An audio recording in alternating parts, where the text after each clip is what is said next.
If you had around £100,000 right now, how would you invest that in property? Most people get this wrong. In this video, discover lucrative property strategies that portfolio landlords like myself undertake and make this year your best yet. Now make sure you watch this video all the way through to the very end to discover the smartest move to be making in today's market with around £100,000. Hello and welcome back to the Property Pilot YouTube channel. For those of you that don't know me, my name is Marco. I'm a portfolio landlord, a property investor, developer and mentor, and I love helping people invest in residential property. Before we kick off, a huge congratulations to one of my mentees, Rob, for securing an absolutely cracking deal. Rob's achieved a £50,000 discount to the market value on this particular property. In fact, this was a property that I shared on the email list, so make sure you're subscribed onto that email list to get access to incredible property opportunities. The link is in the description. Now, before we delve straight into the 9 strategies that I've identified, the 9 lucrative property strategies, I've ordered them in a particular way. So we're starting off with kind of bog standard, low risk, and as we go through this video, we're working our way towards higher risk, higher return time strategies. So we'll start off with the obvious and the first, and if you're not new to property and you've been around a while, perhaps skip a minute, but that's the bog standard vanilla buy-to-let strategy where we're buying a property, renting it out, perhaps we're buying with a mortgage, or we could be buying cash. This is a tried and tested strategy. In fact, it's the most popular property strategy in the UK. Now, I'm not going to spend much time here because perhaps you know a lot about buy-to-let, and in fact, there are other videos on this channel where you can find far more in-depth information about the standard buy-to-let strategy. So I'm going to get on to more exciting things, and the second strategy that I'm going to share with you is the hybrid version of the buy-to-let strategy, the strategy that I undertake, which I find extremely exciting. Now, Marco, why have you put this second in this particular video where we're kind of going up in terms of our risk and reward? Well, I like this strategy because I believe it's an asymmetric strategy in the sense that it's low risk but high reward. So from a risk point of view, that's why I've put it on very early in this video. Now, this is simply the buy-to-let strategy, but we're buying below market value and we're buying a property at least with an average yield,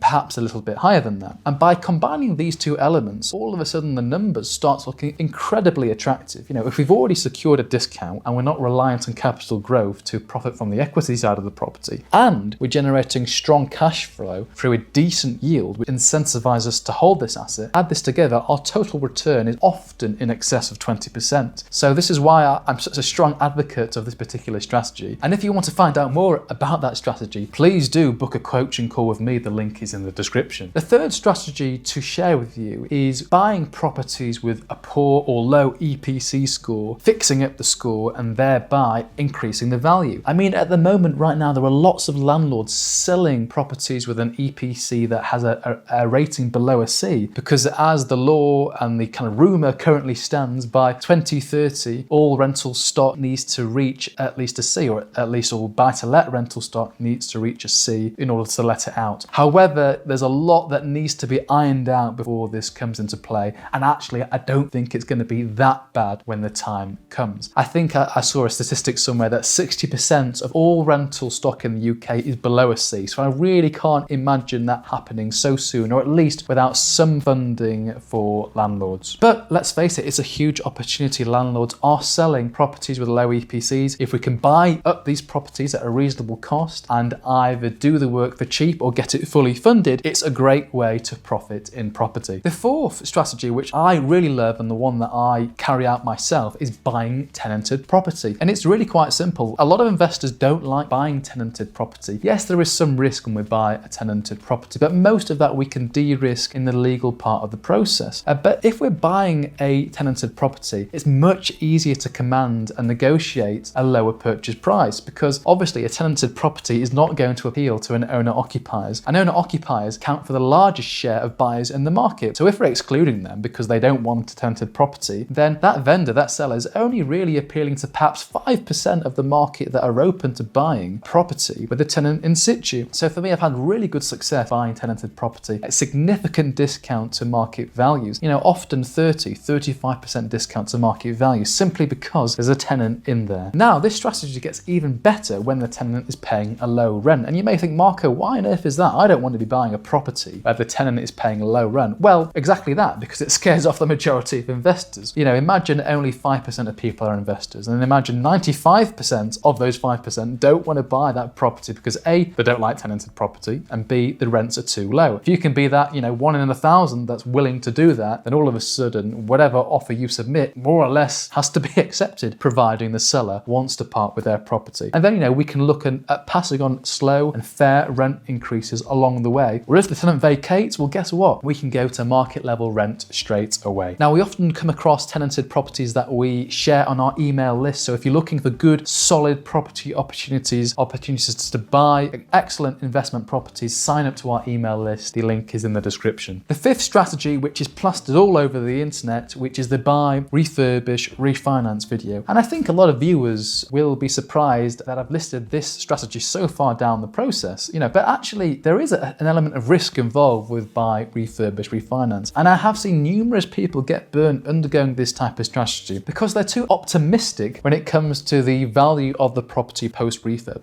Or in fact, it could be simpler than that. Perhaps they've underestimated their refurb cost, and especially if you've done both those things, if you've underestimated your refurb cost and overestimated the end value, well, BRR is not going to work at all. So there is risk involved here, and it does take time to come across such opportunities because there are a lot of people trying to undergo this particular strategy. But let me briefly define what it is. I'm conscious I haven't even done that yet. It's where we buy a property, we do work to it, we refurb the property and we refinance, pull out some of that cash, or perhaps if we're lucky, all of that cash we've invested in the property, and we can use that cash to buy the very next one, and we can rinse and repeat the process to scale portfolio. Now, this is it's a good strategy that's available to us, perhaps one that's very, very good if you can do some of the work yourself, or if you have a building company where you can do this at cost. That's really where you have the USP in undergoing the buy, refurbish, refinance strategy. But in my opinion, there are easier options to recycle our cash. Perhaps, the previous example of buying tenanted property, I believe, in my opinion, that's an easier example when it comes to refinancing, as A, we don't have to do any refurb and it's simply a paperwork exercise. The sixth strategy is property flipping, where we're buying and selling property. And again, similar to the previous strategy, I think some people may be surprised to discover that it's so far down the list. And actually, I would deem flipping, certainly in today's environment, high risk. The market isn't going up straight like that. Yes, it's going up, but ever so slightly. So, it's great to flip in a fast moving market where prices are going up really high. And,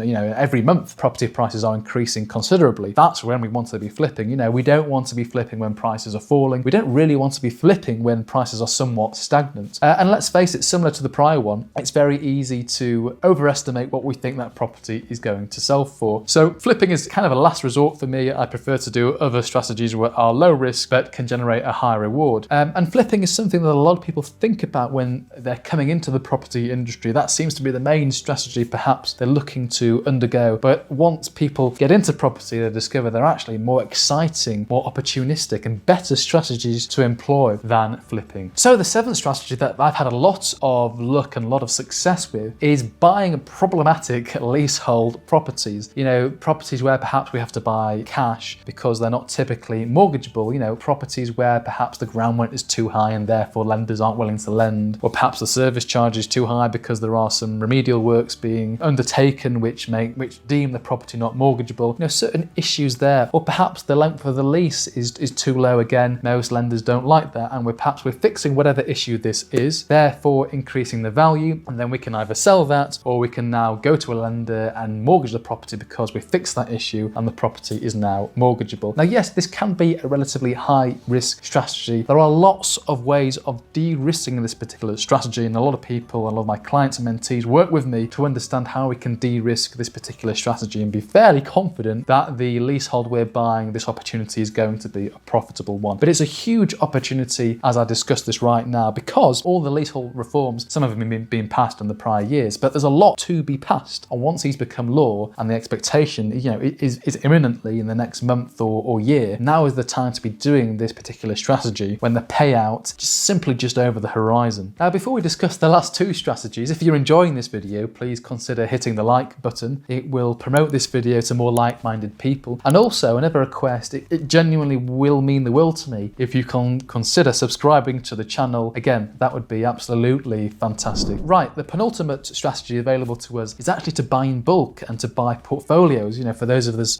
fortunate with the cash required to do so, this is such an easy way to scale and also an easy way to negotiate a discount. Often when we buy in bulk and when we buy a property portfolio, it's far easier to push forward a lower offer. And I've bought property in bulk several times in the past, in fact 3 particular times where it's worked out really well and there wasn't really too much negotiation. In 2 of those 3 events, I was the only buyer at the table, simply because most people don't want to buy portfolios. Either they can't afford it or they don't really know how to do it or how to structure it. So we have so much more negotiation power as a buyer when we're looking to buy portfolios. And this is something that I certainly would recommend, you know, those that want to aggressively scale a portfolio and perhaps have the capital to do so. This is an incredible option really for you, and perhaps one strategy that you ought to focus on. Now, the last strategy, which I've kind of deemed the most high risk, again, there are ways of de-risking this, but the most high risk is when we are buying property at auction. Perhaps that's the strategy we want to go down. Now, there are 3 different ways of buying at auction. We can buy pre-auction, during the auction, and post-auction. And I've made a video about that elsewhere on the channel. But buying at auction is great. You know, we're able to exchange instantaneously. We're almost guaranteed that property, which is good. We've got good certainty. But of course, there are downsides and risks associated with buying at auction. And once I've exchanged, you know, there's no going back. So it's really important that we're carrying out our due diligence prior to submitting offers on properties. But buying at auctions can be absolutely incredible. I bought at auction before and it's been a huge success. And in fact, we have an auction expert in the Essential Rules of Property Investing book right here, which is available to purchase. The link is in the description below, and all profits generated from the sale of this book are donated to charity. Now, before I summarize and list the strategies we've just discussed, don't undergo all these 9 strategies. It's absolutely impossible to undergo 9 at the same time. Perhaps pick 1 or 2 that resonate with you the most and best suited to your character and to your skill set and your personality, and focus on those. Focus on those for at least a year, and then perhaps you can mix things up and switch strategies around. Double down on the strategies that are working for you. You know, really focus on your strengths. Focus on what's working for you. Disregard what's not working for you. Now, I'm going to look to my laptop just to summarize the strategies available here, and we'll put them on the screen as we go through. So we've got the typical buy-to-let strategy. We've then got the hybrid version of the buy-to-let, where we're buying below market value and we're buying average or high yielding type properties. We've got buying properties with a low EPC. We've got buying tenanted properties, where we have buy, refurbish, refinance, property flipping, buying problematic leasehold properties and doing something about them, buying in bulk, buying portfolios that is, and buying properties at auction. So there are 9 options that you have right now to invest your, give or take, £100,000 in property or whatever figure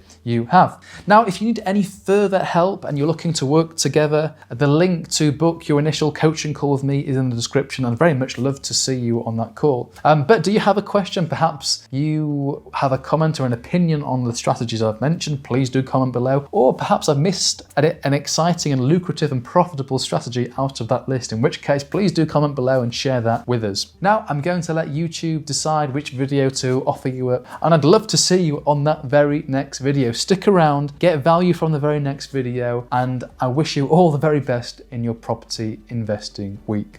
Goodbye.